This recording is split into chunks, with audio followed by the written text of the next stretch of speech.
మన తెలుగునాటకి తలమానికమైనటువంటి కొన్ని విద్యలు ఉంటాయి.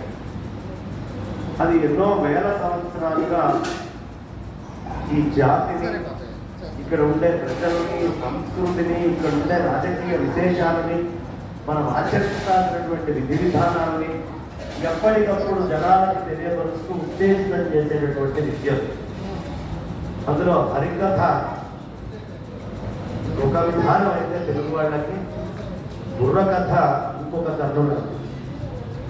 ఏమిటి ఈ బుర్రకథ యొక్క ప్రత్యేకత అంటే, సామాన్యంగా ఉన్నటువంటి వాటిని వీరుణ్ణి చెయ్యాలి అంటే, లేదు సమాజంలో మహాత్ములు ఎలా ఈ ప్రదేశాన్ని రక్షిస్తూ ఎప్పటికప్పుడు ఈ ధర్మాలను కాపాడుతూ ఉంటారు అనే విషయాన్ని ఓ పక్కన హాస్యాన్ని జోడిస్తూనే, కథానాయకుడిగా మధ్యలో ఓ మహాత్ముడు అంకి తీసుకొని వాయిస్తూ చక్కగా ఈ కథని మనందరికీ అందజేస్తూ ఉంటారు. ఈ కథ తెలుగు వాళ్ళు గర్వించాల్సినటువంటిది, కానీ ప్రస్తుతం బాధపడాల్సినటువంటి పరిస్థితి. మనమైనటువంటి కళలు వీధిన పడుతున్నాయి, మనవి కానన్నీ మన ఇళ్లలోకి వచ్చి కూర్చుంటున్నాయి. ఇవాటి రోజున కుక్క బెడ్రూమ్లో ఉంటుంది, ఆవు వీటి మీద రోడ్డు మీద తిరుగుతూ ఉంది. అది ఎలాంటి పరిస్థితితో బుర్రకథలు అనేటటువంటివి ఆదరణ లేకుండా ఉండేటటువంటిది, అనవసరమై మనకి సంబంధం లేనటువంటి అనేకమైనటువంటివి ఇంట్లోకి వచ్చి కూర్చోండి. ఉద్రేకాన్ని కానీ నీ ఇంద్రియాలను ఒకసారి దగ్గరికి తెచ్చుకొని నీ సమాజం ఏమిటి, నువ్వేమిటి, నీ ధర్మం ఏమిటి, నీ జీవనం ఏమిటి అని చెప్పేటటువంటి కథ బుర్రకథ. బుర్రకథ కనుక మనకి లేకపోయి ఉంటే స్వాతంత్రోద్యమంలో కానీ, లేదు విజయనగర సామ్రాజ్యంలో మనకి అద్భుతంగా అంత పరిఢమిల్లుతూ తిరిగినటువంటి ఆ విజయనగర సామ్రాజ్యంలో ఒక కృష్ణదేవరాయలు అనేటటువంటి వాడిని మహారాజును చేయాలి అంటే మొట్టమొదట తిమ్మరసు వారు ఎంచుకున్నటువంటిది బుర్రకథ. ఆయన ఎంచుకొని ఎక్కడికక్కడ ఎవరికీ తెలియకుండా ఈ కృష్ణదేవరాయల్ని ప్రమోట్ చేసి అతను ఒక మహావీరుడి కింద, మహాచక్రవర్తి కింద, రాజు కింద అక్కడ నిల్చోబెట్టి ఈ మొత్తము ప్రాంతాన్ని కాపాడారు. ఇవాళ ఈ ధర్మం నిల్చోనుంది అంటే లబ్ధప్రతిష్ఠులైనటువంటి వీరులు ఈ దేశంలో రాజ్యాన్ని నేలారు అంటే వెనక నుంచి బుర్రకథ యొక్క పాత్ర కానీ, సహకారం కానీ, సహాయం కానీ చాలా ఉంది. గట్టిగా ఉండాలి. మనందరి కరతాళ ధ్వనులతో ఆనందాన్ని తెలియపరుచుకుందాం. దీంట్లో మధ్యలో అలా చిన్న చిన్న ప్రశ్నలు వేసంటే ముందర కూర్చున్నటువంటి వాడి ప్రశ్నల్ని చక్కగా వాడి మనస్సులో ఒక్కళ్ళే చెప్తూ వినడం కష్టం. పక్క నుంచి కాస్త వంతు పాడుతూ ఆయన చెప్పేటటువంటి దాంట్లో మళ్ళీ ఒక కొత్త అనుమానాన్ని రేకెత్తించి మాట్లాడిస్తూనే అనేక విధాలైనటువంటి హాస్యాలను తీసుకొని వచ్చి హాస్యాన్ని మేళవిస్తూ మనల్ని మనం మర్చిపోయేటట్టుగా, మనలో హాస్యాన్ని ఒక విధంగా కళని, అదే మన కంఠాన్ని ఎలా వాడాలి ఈ విషయాన్ని తెలుసుకోవాలన్నా బుర్రకథ కనుక చిన్న వయసు నుంచి పిల్లలకి నేర్పిస్తే వాళ్ళకి కంఠాన్ని ఎప్పుడు ఏ స్థాయిలో వాడాలి, ఎక్కడ ఎంతటి స్థాయిలో మాట మాట్లాడాలి, ఎలా లోపల ఉన్న ఎక్స్ప్రెషన్తో బయటకు మాట్లాడాలి, ఈ విషయాలన్నీ తెలుస్తాయి. మాట తీరు వస్తుంది బుర్రకథ వస్తే. కాబట్టి మన అద్భుతమైనటువంటి బుర్రకథని చక్కగా అందరికీ అందించవలసిందిగా. సమయం ఎంతసేపు అన్నారు ఏమంటే, ఓ సినిమా తింటే దురంధర్ 2లో కూర్చుంటే 3:39 పోయి మనిషి కూర్చుంటాడు.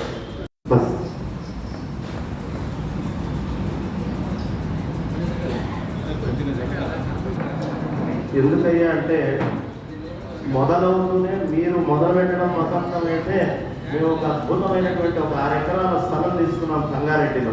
ఓ దాత మాకు ఇవ్వడం జరిగింది 6 ఎకరాలు. అక్కడ పెద్ద ఆశ్రమం కట్టబోతూ ఉన్నాం. ఆ ఆశ్రమానికి ఈ కథ ఆరంభంలోనే ఒక 70,000 రూపాయలు చెక్ అందించడానికి ఒకళ్ళు వచ్చారు. అంటే ఇది నేను ఊహించింది కాదు, నాకు తెలిసింది కాదు. కాబట్టి మీ అందరి సాక్షిగా ఇదే వేదిక మీద ఆ దాత చేతుల మీదుగా 70,000 మనం స్వీకరిద్దాం. ఇది మన అదే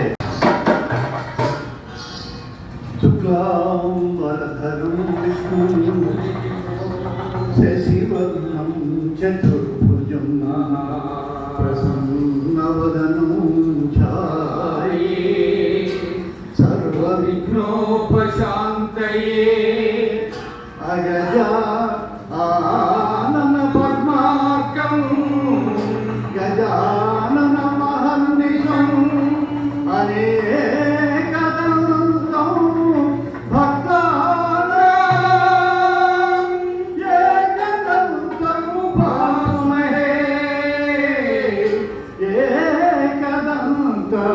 उपास्महे।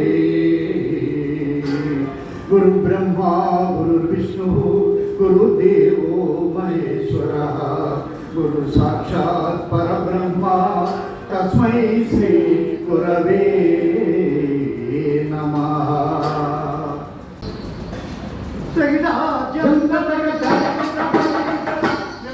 भारत वीर कुमार वीरगार विनरा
గురువుగారి యొక్క పాదపద్మాలకి నమస్కారం చేస్తూ చాలా సంతోషం, మా జన్మ ధన్యమైందని చెప్పాలి.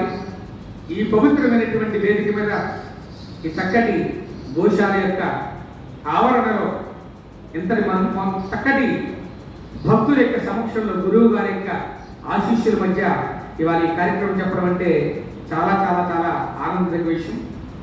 ఈ శృంగేరి పీఠాధిపతి వారి యొక్క ఆధ్వర్యంలో గౌరవనీయులు గురువు గారు శ్రీ బంగారేశ్వర గారి యొక్క ఆధ్వర్యంలో ఉన్నటువంటి ఈ గోశాలలో ఇంత చక్కటి కార్యక్రమం నిర్వహిస్తూ ఈ రోజున ఎక్కడో మారుమూల ఉన్నటువంటి మా అమలాపురంకి తీసుకొచ్చి అట్టడిగిపోతున్నటువంటి బుర్రకథ కళాన్ని పైకి తీసుకురావడం ఉద్దేశంతో మీ ముందు కథ చెప్పేటువంటి అవకాశాన్ని అదృష్టం కల్పించినటువంటి గురువు గారికి మా హృదయపడినటువంటి వందనాలు తెలియజేసుకుంటున్నాం.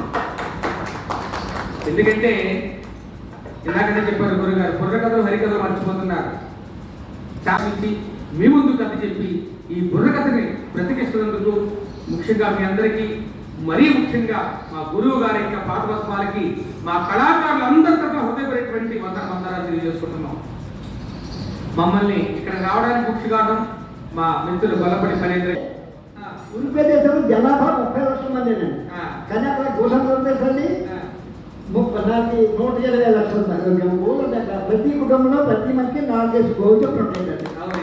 అదేంటండి అక్కడ ఆవులకి కానీ ఎల్లుకి కానీ సంగీతం వినిపిస్తే మేత బాగా వేసి కడవ నిండా పాలసైతే ఒక నెలకి ఒక్క ఆదాయం 1,20,000 అక్కడ వాళ్ళకి చెప్తామండి. అంటే గోశాల చేసేట్టు ఉంటుంది, వాళ్ళకి ఆదాయం ఉన్నట్టు ఉంటుంది. అవి ఆరోగ్యంగా ఆనందంగా పెద్ద ఎక్కువ ఏంటంటే మన కడవలు కూడా పాలిస్తాయి. ఈ ఉత్పత్తి ఆరోగ్యం మన భారతదేశంలో కూడా ఉంటే బాగుంది. ఇంకో విషయం, అక్కడ ఎవరైనా గోవును హత్య చేస్తే ఆ హత్య చేసిన వారికి ఉరి శిక్ష వేస్తారు.